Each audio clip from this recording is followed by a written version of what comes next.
अस्सलाम वालेकुम वरहमतुल्लाहि वबरकातुहू। कल मैंने एक वीडियो अपलोड की थी कि आप लोग जॉर्डन बॉर्डर पे जाके वीज़ा एक्सटेंशन करवा सकते हो, लेकिन अभी उर्दन का बॉर्डर जो है वो भी बंद कर दिया गया है। और जो बस वाला था उनसे मेरा रब्ता हो गया है, तो उसने बोला है कि आप अभी बहरीन जा सकते हैं, हमारे साथ सर्विस है, आप लोग वहाँ पे जा सकते हैं। एक पासपोर्ट का वो बता रहा था 400 रियाल, तो 400 रियाल में आपको बहरीन लेके जाएगा, वहाँ से वीज़ा आपका रिन्यू करके फिर वापस ही लेके आएगा।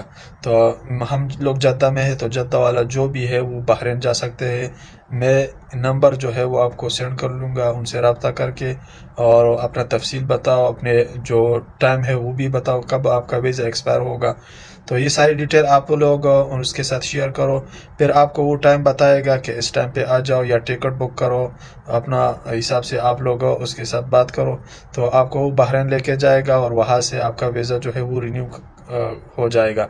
अभी जॉर्डन में पता नहीं है किस वजह से, या रश की वजह से है या जो हालात जो चल रहा है इसकी वजह से है, लेकिन फ़िलहाल जॉर्डन का भी बॉर्डर बंद कर दिया गया है।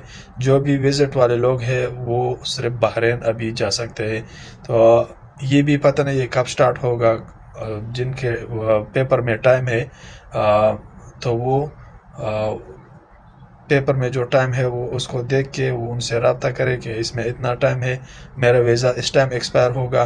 तो आप लोग अगर चाहते हो तो बहरीन वाला का नंबर में आप लोगों को दूंगा मेरे इंस्टाग्राम पे या मेरे मैसेंजर पे मेरे साथ रब्ता करके मैं आपको नंबर दे के उनसे आप लोग रब्ता कर सकते हो।